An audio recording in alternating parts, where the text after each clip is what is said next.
Well, hello again, everyone. And again, welcome to our latest online event at the University of California, Merced, Housing, Transportation and Parking Services, and Dining. My name is Timothy Ford, and I am a Senior Admissions Advisor here in the Office of Admissions here at UC Merced. I primarily focus on the Bay Area, where I'm regionally based, and I'm so delighted that you are joining us this evening for this was promised to be an exciting and informative session. We're so excited that you can join us for tonight. Before we get started, a few items I'd like to go over for you in terms of a few quick tips. If you'd like to adjust the audio settings, you can do so in the lower left corner of your screen by clicking the audio settings button. If you'd like to adjust the size of your window, click on View Options in the upper portion of your screen. Lastly, send in your questions using the Q&A button that is located on your screen, which will be enabled throughout the entirety of this webinar. We will have a live Q&A portion at the end of this program, but please feel free to type in your questions at any time in the Q&A function key. We will have live chatters in the background tending to those questions that are coming through. Again, this is part of our Become a Bobcat series where we've honored and hosted a number of webinars and series throughout the entire month of March and April. We are in our final weeks of this event, so we're so delighted that you are taking time out of your evening to join us. At this time, I'd like to turn it over to Scott Leplo, who's going to introduce himself and go right into our housing portion. Scott. Yes, hello, thank you. My name is Scott Leplo. I'm the Interim Director of Housing Services, and I'm happy to have the opportunity to talk with all these future Bobcats tonight. We're going to talk a little bit about housing and residence education. We can go on to the next slide, please. And then one more slide, please. We're going to talk a little bit about what campus has to offer. University housing at UC Merced is among the newest, and from start to finish, top to bottom here at UC Merced, our housing is new. And we have some of the best facilities, some of the most recently constructed facilities. And as a housing professional, worked at 5 other universities, I have to say it's truly a gift to be able to work and help build living and learning opportunities on this campus, given the facilities that we have. Not only the buildings themselves, but the layout of campus is designed from the ground up to help connect the living on campus experience with the learning on campus experience, which you're going to catch is going to be a theme of ours tonight as we talk about life on campus here at UC Merced. No matter that, the purpose of that community is to help you transition from your community, wherever you may be coming from, into the UC Merced community of scholars, which is a task that our office, Housing Services and Residence Education, will take on with you when you join us in the fall. Next slide, please. To help facilitate that mission, we have a couple folks who'll be tasked with working with you. Every resident, about 1 to every 50 residents, has a resident advisor or an RA. This is a student who has already been at UC Merced. Typically, they're sophomores, juniors, or seniors who live in your community with you. And will be available to you and will be seeking you out. I think available to you is kind of a misnomer. We generally have them, like they will come find you and talk to you, and they're going to be asking you about your experience. Oftentimes residents remember their RA, years later, thinking about how they were welcomed. They're one of the first staff members you're going to meet. And these folks are chosen not only for their knowledge of campus, their academic success, but for their interest and willingness to engage and help share that experience with you and your fellow Bobcats as you make that transition. And backing up that person is a residence education coordinator, or REC. That's a full-time professional staff member who also lives on campus, who oversees the RAs, but is available to you. And that person can help solve more difficult problems. They help respond to issues in the community. They help organize and promote the learning community. They support the living and learning programs along with the academic professional staff who support that. And they're a professional whose main area is university housing, which is a tremendous benefit to the students and staff working in that area. Working and living with us here at UC Merced. The resident services desk is typically staffed 8 to 8, and that's where you're going to get your mail. That's where you're going to, if you get locked out, it's where you're going to go and get your lockout key. It basically provides all the services that you would need that you might find at an apartment complex, but it's provided right there on campus. Additionally, when that office is closed, the RAs are on call. We have an on-call rotation available to students 24 hours a day, 7 days a week. There's always a student staff member and a professional staff member available to answer the phone. And that's in addition to any other security or services that we may offer through either campus safety aides or UC Merced police. So those two professionals are going to just one example, and that desk are just one example of the staffing level and other features that we provide to help you make that transition into the living and learning environment on campus. Next slide, please. You've heard me throw around the phrase living and learning communities quite a bit. And one of the, I've worked with living and learning communities all my career. They are a best practice in university housing, and they take on many different forms at different universities. Here at UC Merced, these programs focus typically on an academic area of interest.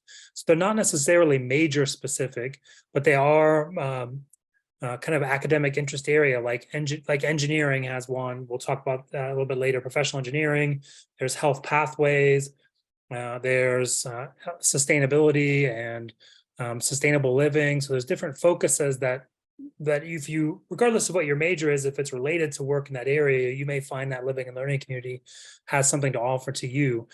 These programs are all offered in partnership with either an academic or professional staff member on campus. So typically faculty, the Shaw College and School of Natural Sciences are big supporters and proponents of living learning communities. They have, most of them actually are tied to those academic units.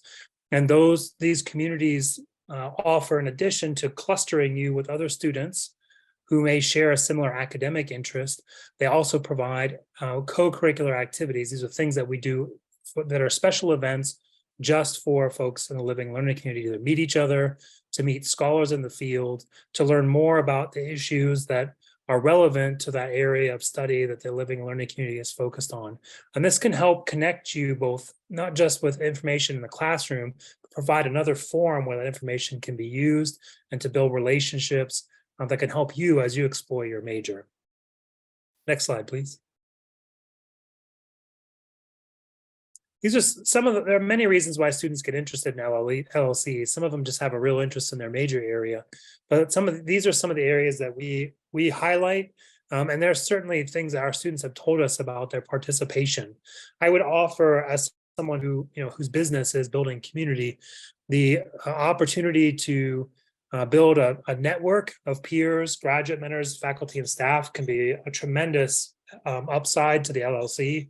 You can have the opportunity to meet not just other students who are interested in that area, but to also meet faculty and staff for whom those topics and relevant areas of study are a passion and a professional interest. And that can give, students who've been in LLCs have gone on to work and do research. They've gone on to do to participate in internships. So there's a lot of opportunities that you can gain just by kind of showing interest and being a part of this community and beginning to build that network of folks early in your career. That compounds over time while you're at UC Merced and can really give you an advantage, whether you're choosing to go on to graduate school or you want to enter the professional sector after you leave UC Merced. Next slide, please. These are some of the elements that go on. Like when you're in an LLC, there's going to be activities that are focused just on the LLC. And what we're seeing from the academically connected LLCs are usually a 1 credit hour Spark course or a small course that goes along with the class that the students in the LLC will take. So you'll be living and learning with folks on your floor, and you'll be able to meet with them both in the class and outside, and take those opportunities and those projects that you have in the classroom and then work on them together in your living environment, and really take the time to build and deepen that knowledge and that connection with each other. They may also have other activities, other events. Sometimes the leadership and service, for example, does participate in community service throughout the year, and that's an expectation of folks. But really, what we ask of our LLC participants is that you get interest. Like if you have this opportunity, we want you to take advantage of it, and at least seek to engage with the programs and opportunities that are offered. That's part of the expectation of being in that community, and it proves to be quite a benefit. Then when you need letters of recommendation or you're looking to get, some advice, you've got other folks who not only lived with you and know who you are, but have seen you do work and seen how you participate in groups and could speak to that. Next slide, please. These are the living and learning communities that have been with us for at least the last 2 years. These are some of these. These are all still present and available to choose. They're available. You can indicate learn. Sorry, like tongue-tied here for a second, but you can learn more about our living and learning communities on our website, and we'll provide information to that later on the slideshow. There's right at housing.ucmerced.edu at the top. There's a whole tab section dedicated to living and learning communities, where we expand a little bit more about what each of these are and the opportunities they offer to students. And next slide. This year, we're going to be offering 3 new LLCs. The Explore LLC, which is tailor-made for students who are undeclared or undecided, who might be trying to figure out what they would like to do. Living with Clean Energy. That is a program, a new program that's focused on a broad range of academic and other interest areas around sustainable energy and policy. And then the International House for students who might be exploring studying abroad or who care about global issues, issues outside the United States, looking for these other kind of global topics to explore, and not just study abroad, but also if you happen to like international policy or have it, if it's an interest for you or want to explore it, that's a great option. There are a couple LLCs that are by invitation only that you may get asked about. One is Fiat Lux, that's for first year students, and there's also and that's and you'll see information on our website about it if you go and read. Again, that's by invitation only. So if you get invited, you can make a decision about whether you want to accept that. There's also another one for Chancellor Scholars, which is also invitation only. And you may get, and we're going to start doing outreach for all those. Fiat Lux, I believe, has already gone out. And we'll be starting with the rest over the next week. We're actually going to be starting doing offers for living and learning communities. Next slide, please. So here you'll find where you can find the descriptions of each LLC. And if you have general questions about living and learning communities, you can talk with us at residence education at ucmerced.edu. Also in this section, though, I would recommend in this section here where it talks about housing, where it talks about the LLCs, there's actually a program contact email there. So I probably would start with that. And if you have kind of general questions about housing or other things, you can refer those to residence education. Next slide, please. So my role now is the Director of Housing Services. So now I've talked to you a little bit about what the campus living experience is and some of the opportunities that we offer to deepen that connection and make that transition from your community to our community. What I want to talk about next are some of the processes and some general information you need to know about housing on campus. Next slide, please.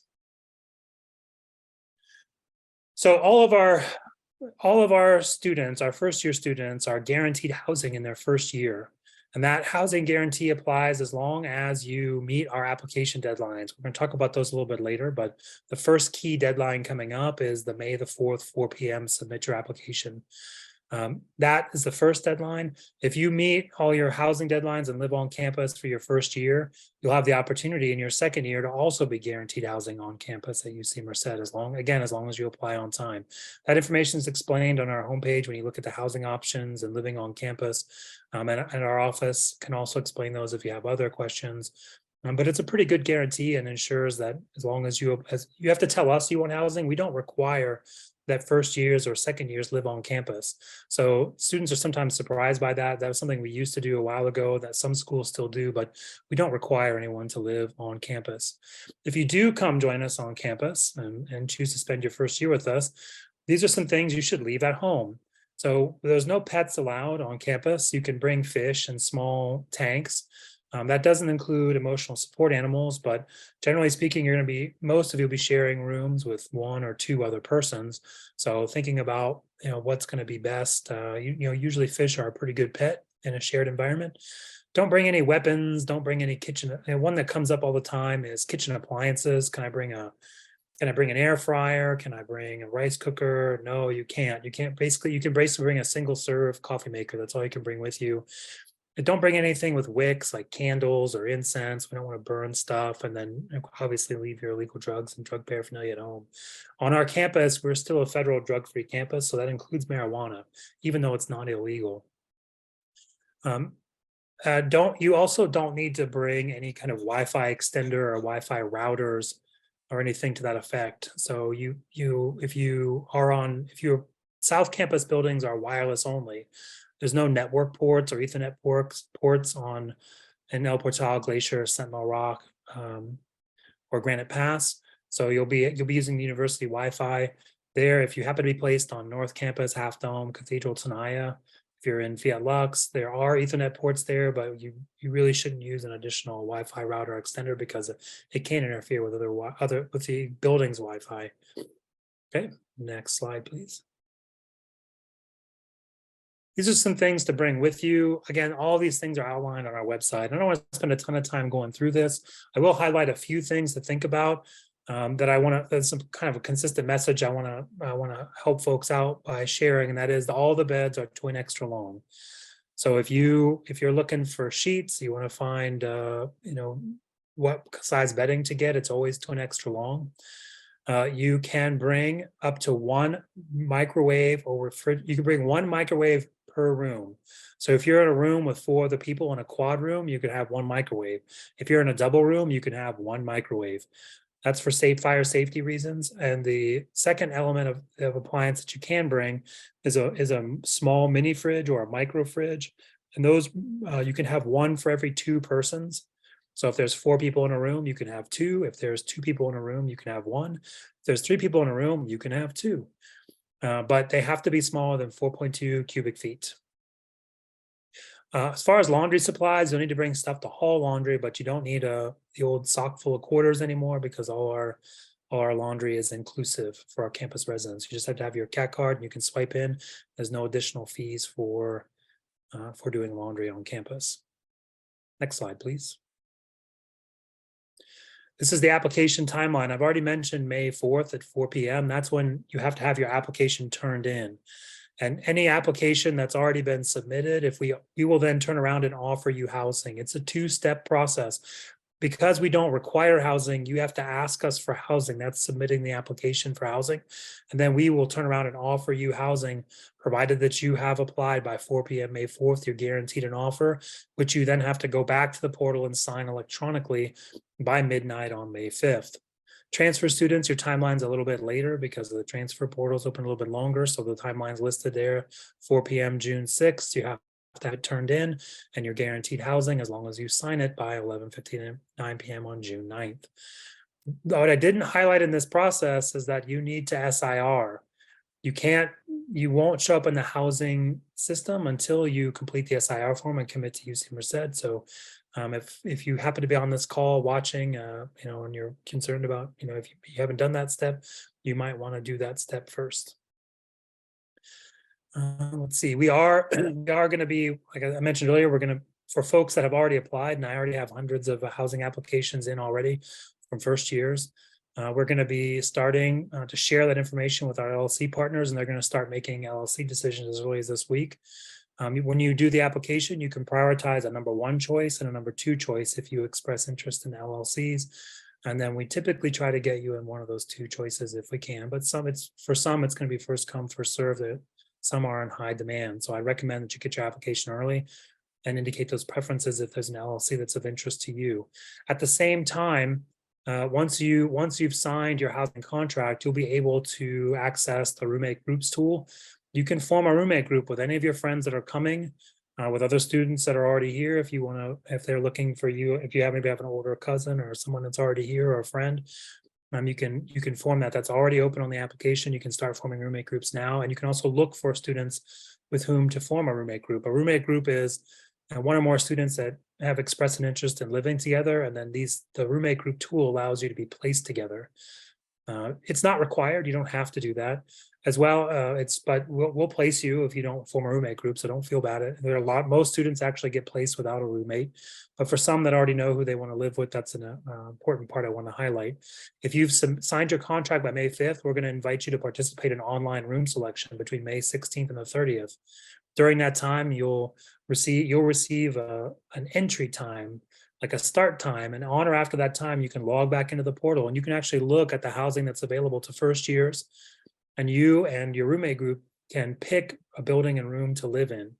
So that's a new feature we're rolling out this year. It's going to be our first class that we're doing that with first years. We've done it with continuing students in the past, and we did it with them this year, but that's something that we are rolling out new for this group. So another good reason to get your contract signed early.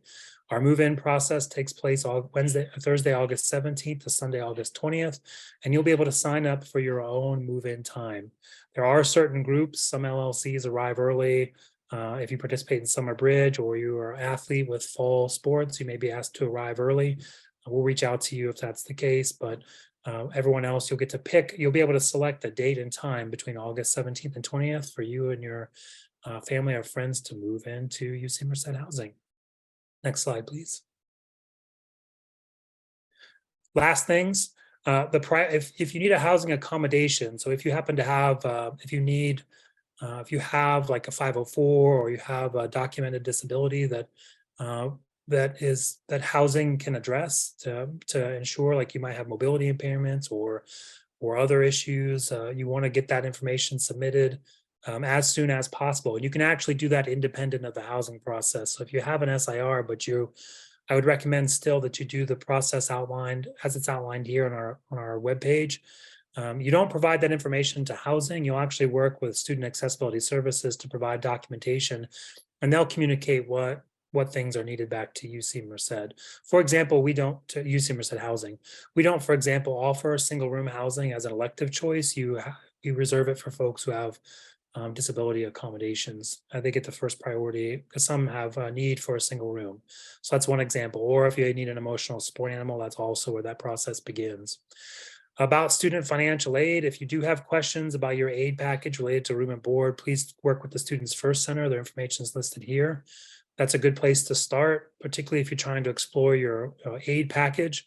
I do recommend, if you're uncertain about whether you're going to live on campus, just know that if your aid is typically packaged assuming that you will live on campus. So if you do change and decide to live off campus, that's housing. If you change your housing status, whether before, during the academic year, that can affect your financial aid. So I always like to tell students, make sure you've talked about what you plan to do before you do it or sign anything with an off-campus provider or with UC Merced, to make sure you understand your aid package and how it intersects with your housing needs. Next slide, please. The CAT card, this is how you will access. This is the exterior key to almost all our buildings. You'll use this to go into the residence halls. You'll use this to purchase food. You'll use it for both meal swipes at the dining hall and CAT dollars, which is a campus currency that you can use at food trucks or at our coffee shops. It's how you ride the bus, both the Merced city bus and the CAT Tracks buses, and it helps you print. So it's an all-purpose card. You'll typically get this when you go to orientation. So if you haven't thought about orientation yet, you might want to think about that, because that's where you're going to get this card. It's not the only place you can get it, but it's really nice to have when you arrive for move-in. Next slide, please.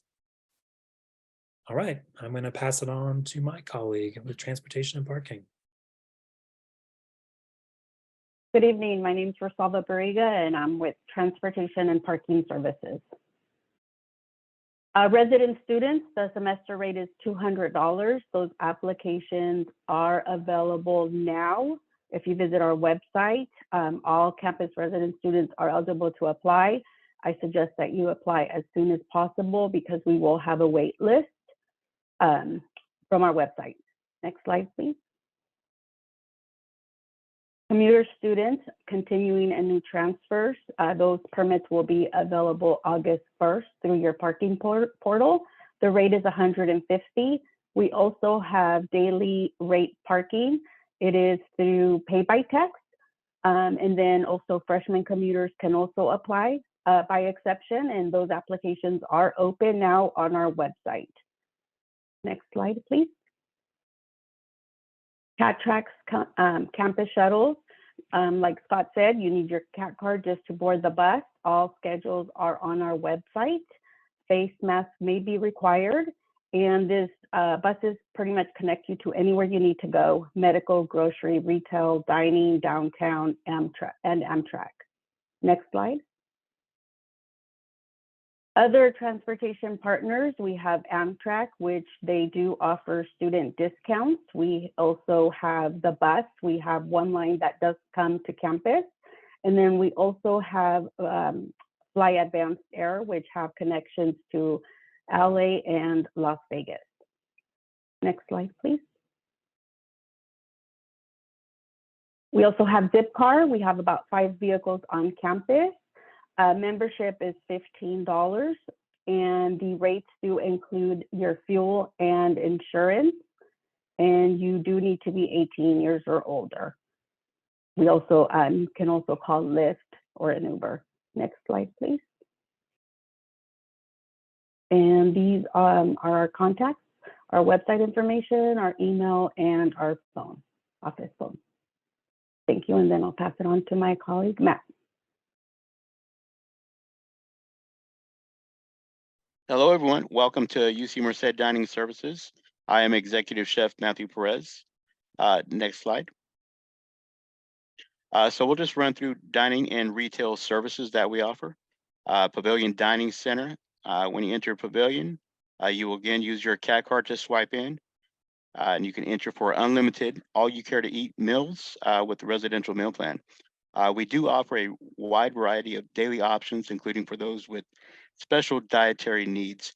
I think now more and more we're seeing students and people in general with more food-based allergens. So we're really mindful of that, and we've created a special platform called the Mindful Meals, where we try to eliminate as many of the big 9 allergens as we possibly can. We also have expanded our halal program, and we'll continue to expand our halal program for the fall semester. Guests without meal plans may enter using a credit or debit card or CAT dollars.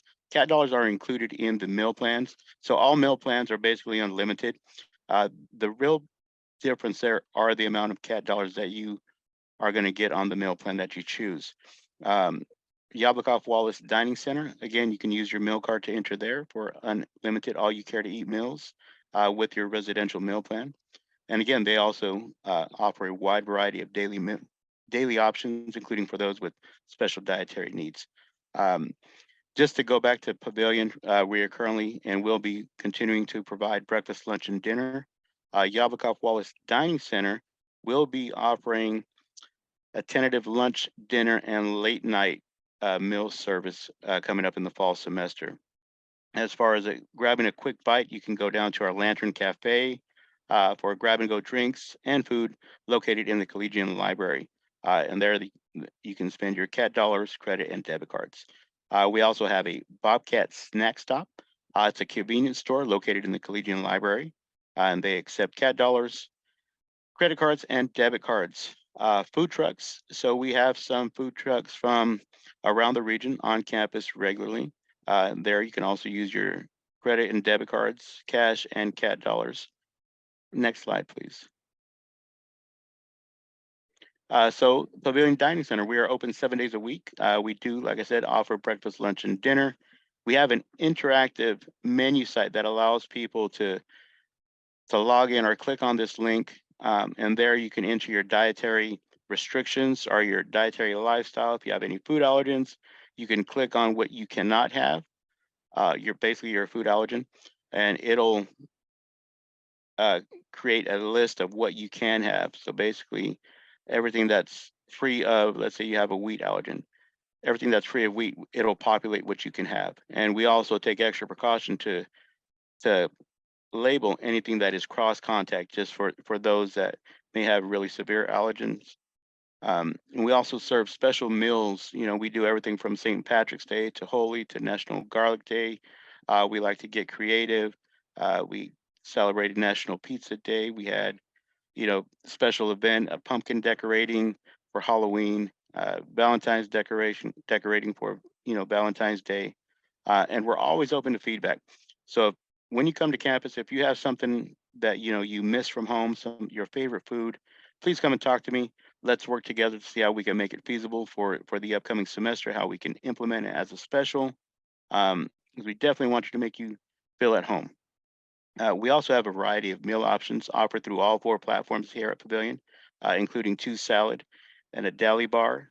We do have breakfast and dessert bar available, and we have a bakery that we put our items at our bakery common grounds. Next slide, please. The Yablikoff Wallace Dining Center, or YWDC, as you'll get to know it, is currently open Monday through Friday, and that is the game plan for fall semester, to be open Monday through Friday. We are going to be offering lunch, dinner, and late night. Late night is up until midnight. Again, we also have the interactive menu that allows you to view selections that meet your dietary needs. We also do theme meals to celebrate holidays, special occasions, and festivals. YWDC also has a open mic night, karaoke, comedy night, and other student-focused events. And we have a variety of 5 meal platforms to choose from at the YWDC. Next slide, please. So any further questions that we can't get answered here, you're always welcome to reach out to us at dining.ucmerced.edu. And one of us from our leadership team will reach out to you. We try to be as responsive as possible. And you can also email directly to the chef team, diningschef@ucmerced.edu. Or you can reach out to me, the executive chef of the Pavilion, mperez233@ucmerced.edu. Or you can reach out to our executive chef of the Yablikoff Wallace Dining Center. His name is Anthony Pangellina, and you can find him or reach him at apangellina@ucmerced.edu. We encourage and welcome dialogue regarding dietary requirements and menu suggestions. If you or your child has a severe allergy, we want to know. I want to meet with them firsthand, so we can sit down and I can get a better understanding of what we need to do to accommodate. But really, nothing is off the table. We just need to work together on that. Next slide. I think we're passing it over. Thank you. Hi, everyone. How's it going? My name is Lilian Carrera. I'm an admissions advisor for the Southern California region, and I will be going ahead and taking over for the Q&A part. So a lot of these questions that are coming in seem to be directed for housing. So I wanted to go ahead and ask one of our first questions. It says, on my housing contract, I indicated I wanted to live in an LLC. When will I hear if I got into that LLC? We'll start, LLCs each review on their own timeline, but we'll start, I will provide them data on your choice as early as tomorrow, and they'll begin sending out offers, hopefully by the end of this week. Again, each LLC manages their own intake process, but we hope to have as many offers in place and have as many folks selected for the LLCs as we can before we start the online room selection on May 16th. Another question I'm seeing come across is, are service animals allowed? Service animals are permitted, but I want to make the distinction between, there's a distinction between service animals and emotional support animals. And if you have a service animal, you probably know that distinction. If you're not sure, you'll want to research and work with your provider to figure out what kind of animal you have. They have different places they can go, and they require different documentation, but both are permitted. Okay, this question seems to be more for meals and dining. One says, do all meal plans include unlimited access to both Pavilion and YWDC? Above the meal plan chart, it says unlimited all you care to eat meal plan in the Pavilion Dining Center. So if you can get a little bit more clarification about that, please. Sure. Yeah, so the all you care to eat meal plan is for both facilities. I think there is a 45-minute window where you have to wait before you can re-swipe. But yeah, so the meal plan is for both facilities, both Yablikoff Wallace Dining Center and Pavilion.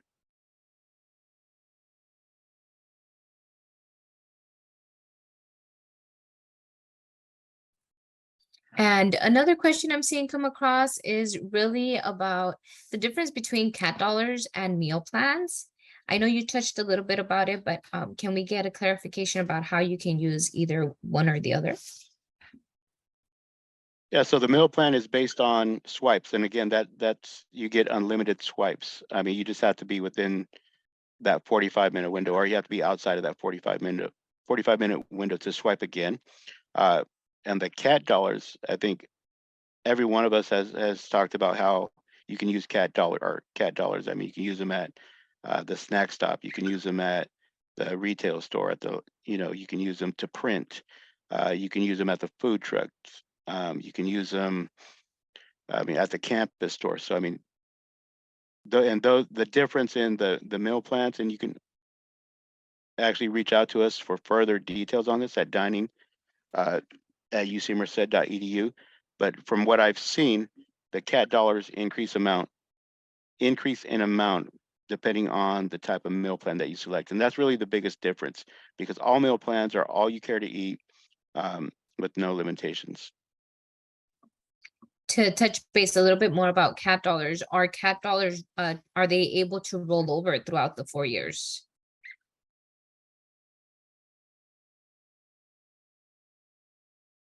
That's a really good question, and I don't want to misquote, but I did hear that they were. I heard this on Bobcat Day that they do roll over. However, whoever asked that question, if you wouldn't mind just reaching out to us at dining@ucmerced.edu, so I can confirm that, and we can get back to you to provide you with an accurate answer. I don't want to mislead anybody. Nice, thank you. So now these questions go back to housing. When will we be told about roommates and housing? For example, the building we would be moving into. So there are two answers. That first, going back to the CAT dollars question, they do roll over year to year, and you can find that information on the CAT card plans page. So on the CAT, but it does roll over. Any CAT dollars you purchase stay CAT dollars until you disassociate from UC Merced. So either you withdraw or leave the institution or graduate. At that point, if you have a balance, you can request that back in the cash refund. Otherwise, any CAT dollars you buy stay with you. As far as when you learn about your housing, there are really two times. The first time is if you get everything done on time, you'll have an opportunity to participate in room selection May 16th to the 30th. And that's when you have the first chance to pick a room and figure out where you might live. Secondly, anybody that isn't able to participate in that or doesn't choose to participate in that, we'll place everyone else by late July. So by mid to late July, we have pretty much everyone assigned. That's also true for folks who have housing accommodations for singles. They'll be applied by July. They'll be assigned by July. Then we'll be sending out move-in information in late July, and that will include your room assignment and all your roommates.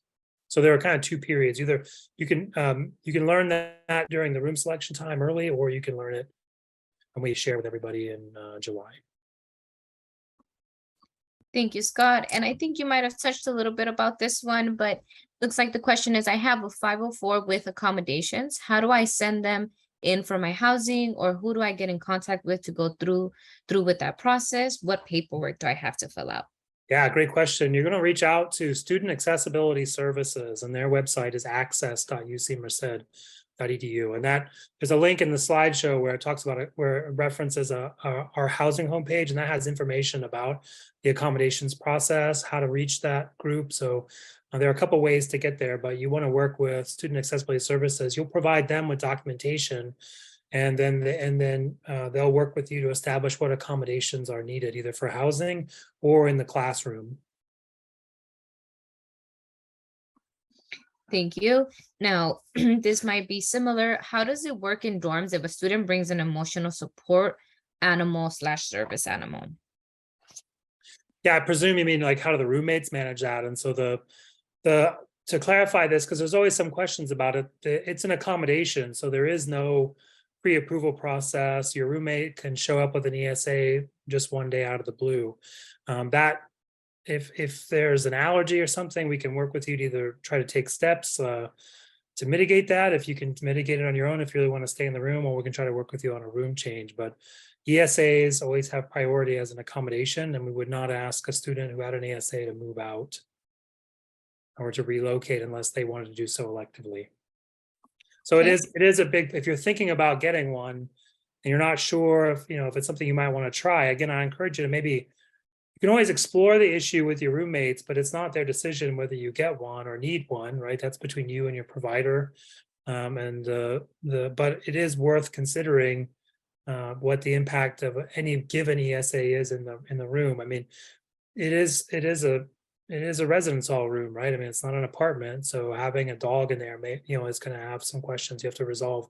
Like between you and your provider, is this the best way to address what I need? Thank you. Now, another question, what happens after the 2-year guarantee regarding housing on campus? Yes, it's not like we ban you from housing, but you just become the lowest priority for housing. So any given year, I know for sure, like at least at the current kind of occupancy and first year levels, I know that I'll be able to take, you know, for sure 400 to 500 continuing students. But, you know, I usually will take them first come, first serve. And when I give out those, opportunities that I'm for sure about, which I did, you know, almost 2 months ago, with continuing and second year students, they've known their housing status for a while. We'll put you on a housing wait list at that case, and then you can wait for campus housing, because we hold, and again, the 2-year guarantee, we hold a number of spaces for first years. And as we start to see what that class size looks like, if it comes in smaller, then we will release more space to continuing students after the second year. But for the most part, there's nothing that says you can't get campus housing. You just wouldn't be in the priority queue for it. So the advice I always give is apply early, sign early. That's your best chance of getting campus housing. So you have to be mindful of pay attention to your university email. It's typically where we email out the start times for processes and the dates, and make sure you follow them as quickly and as diligently as you can. Otherwise, you'll be expected to go and find off-campus housing, which fortunately in Merced isn't quite as daunting as it can be, say, at like Santa Barbara or Berkeley, and where you're in, and there's a lot of competition and it's a very expensive area. I mean, Merced, I mean, housing's not cheap anywhere these days, but certainly Merced, it's more plentiful, and there's opportunities to get places off campus for students. Thank you. Now, Scott, this one is a little longer. Bear with me. I got an invitation from Field Lux Scholars Program as well as another Scholars Program. In the email, there was no name for the Scholars Program. It just said Scholars LLC invitation. The residence hall required to live in the second program is El Portal. If I said yes to both, which program do they drop? If you say yes to both, you're going to keep getting emails until you say yes to one and no to the other. Both programs are elective and by invitation only, but you can only participate in one. Fiat Lux has historically not had an issue with you allowing you to take any other opportunity, but you can't be in Fiat Lux. You can be in Scholars or you can be in Fiat Lux, but you can't pick. So you're going to have to pick one over the other, unfortunately. It's a good problem to have, I suppose. Yeah, it really is. Field Lux is a great program. So next question, if a dorm popped up as assigned in the housing portal, do I need anything to accept it? I'm a little, like if you already have a room assignment as a first year or new transfer student. I guess I'd clarify. So on your housing portal, when you sign in for the term and you open up your application, you can see your building and room assignments. And so if there's a room already assigned to you, we mostly have done only first year students. I don't think we've done, we've only done accommodation assignments where they are needed. So if you see that I have a single room, that assignment is probably yours. But we haven't done assignments for the term. So you want to make sure that the information you're looking at is for the correct term. The other piece, if you're asking about the housing application, if you see an offer of housing, so the application status page says offered housing, then you do need to go, there's instructions down the page that explain to you how to sign that housing contract. And until you complete that process, you have not completed the housing application and are not guaranteed housing. So I hope one of those two was the answer to the question. Okay, now before I pop over to parking services, last question, Scott, I'll ask with the cat card and laundry, if you run out of cat bucks, is it still free? I'm assuming in terms of laundry. Yeah, it's free even with cat bucks. You don't have to use cat dollars. to do the laundry, you swipe the card to validate that you're a campus resident, and that will allow you to enable the laundry. So there is no cost to you out of pocket for doing laundry. It's rolled into a collective cost that's all included in your housing fees. So you don't need to pay any extra money to do laundry, which, I hope encourages, like we hope encourages students to do laundry more often, wash those sheets. There's no barrier. You don't have to count. You don't have to count. It makes everybody happy. So get in there and do that laundry after you get back from the gym. Thank you, Scott. This question is for transportation services. Are first-year students allowed to have cars on campus? So we encourage first-year students to not bring their vehicle to campus. However, we do have an application exception process.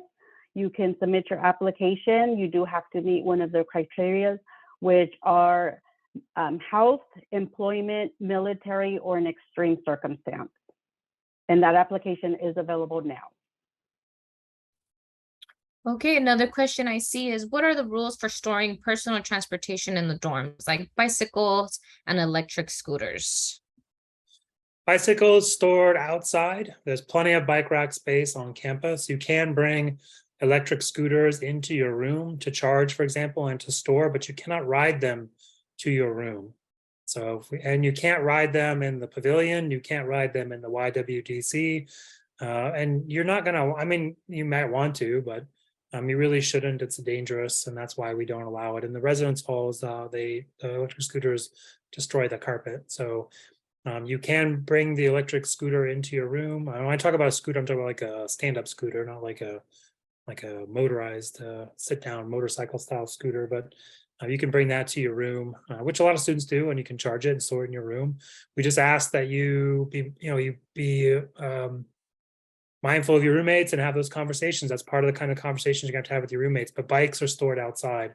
There's bike barns. There's you have access to every bike barn. If you're a South Campus resident, there's a bike barn outside of Glacier Pass. There's a bike barn outside of El Portal. You have access to both, in addition to any racks on campus where you can store bikes. Thank you. And Matt, this is for dining services. Is the all-you-can-eat pavilion hall still available after you have moved off of campus? Yeah, so for non-campus residents, the all you care to eat plan is still in effect. I think you would be able to purchase what's called a commuter meal plan. So how the commuter works is you are, whatever you purchase, you get a certain amount of swipes. And that's how the commuter plan will work. Okay, now for meal plans, are you able to switch meal plans during the semester? You can switch your meal plan until 10 days before the semester starts. It should be the amounts, the specific verbiage is in the housing contract, but no, once you start the semester, your meal plan is fixed, but you can change it between semesters. And there's and if you chose a meal plan when you first signed your application, until that deadline, which I think is, I want to say it's 10 days before the start, the official start of the term for housing. So if it was August 20th this year, then it would be August 10th would be the deadline to make that change. And you can do that online. So if you pick, let's say the U600 and you want to change to the U85, you can do that after you've selected a meal plan. You just have to have signed a contract, picked a meal plan, then there's a spot right on the portal where you can change your meal plan to something else. You can do that until that deadline. Now, next question, are there specific dorms for athletics? And can someone who is not an athlete live with someone who is an athlete? That's a great question. So there isn't necessarily a building just for athletics, although we do have a building that we assign a lot of athletes in together. So it's like a minor distinction, but it's not quite the same thing. It's not like a learning community, but we do, athletics has, for example, 60 spaces that we hold for athletics. And we hold those in Tulare Hall, which is in Valley Terraces. And then athletics will pair athletes up together. So you can't really pick your own roommate, because athletics, if they're placing you in that location, they're assigning you a room and a roommate. And they do that because they know, like, there are some sports that have early morning practice.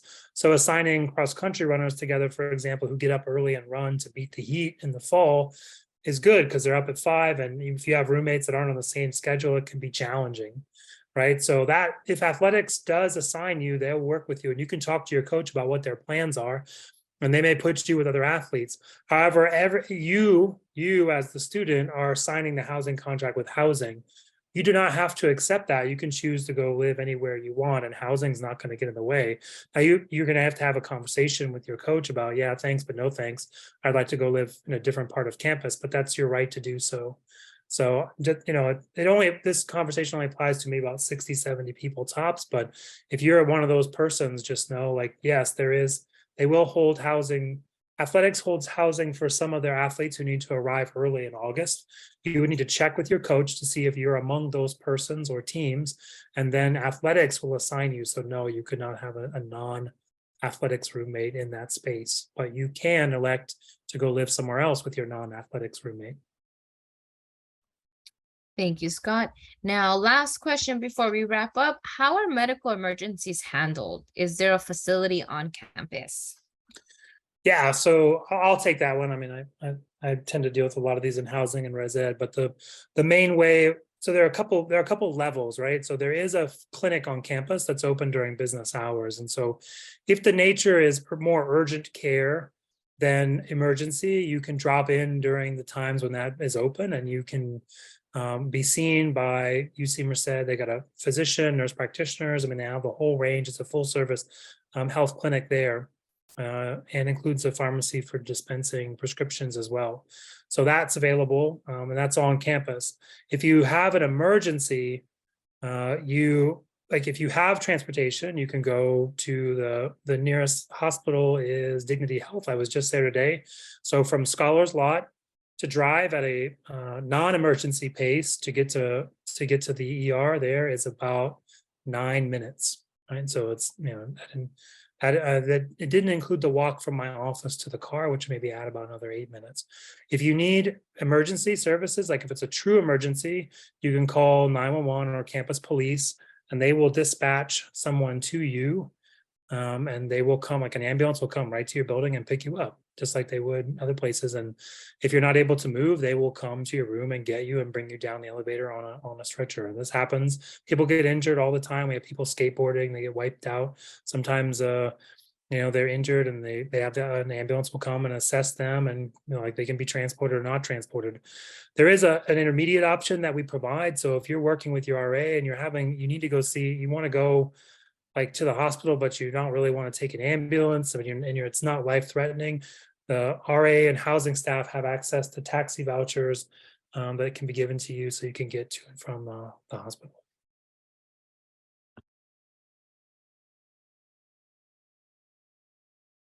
Thanks, Scott. And I just wanted to jump in real quick, as far as like any type of emergency within dining, specific to food allergies. We do have a food allergy response plan in place.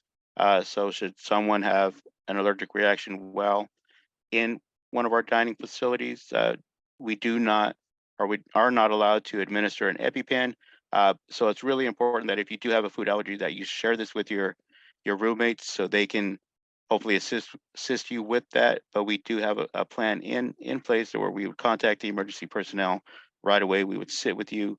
But again, that's why I say it's really important that if you do have any type of food allergy, you come and meet with me, and we discuss how we can move forward together.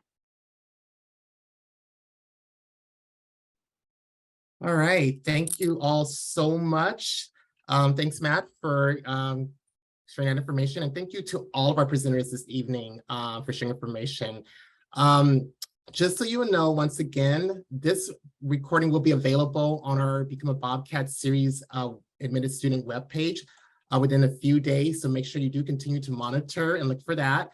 I also want to give a special announcement that we will be having another presentation on Office of Student Involvement this week. So make sure you do review the sign up for attending that webinar. And I also want to remind you that May 1st is the deadline to submit your statement of intent to register. by 11:59 p.m. Pacific Standard Time. And again, this is to assure that you have your spot at UC Merced, and we look forward to welcoming you as future Bobcats. I'd like to again thank all representatives tonight, and also the staff working behind the scenes, answering those live Q&A questions and responding to those questions via text. Again, thank you all for attending. I'd like to congratulate those who have been admitted to UC Merced, and we hope to welcome you in the fall. Again, thank you so much for joining us. Have a great night, everyone.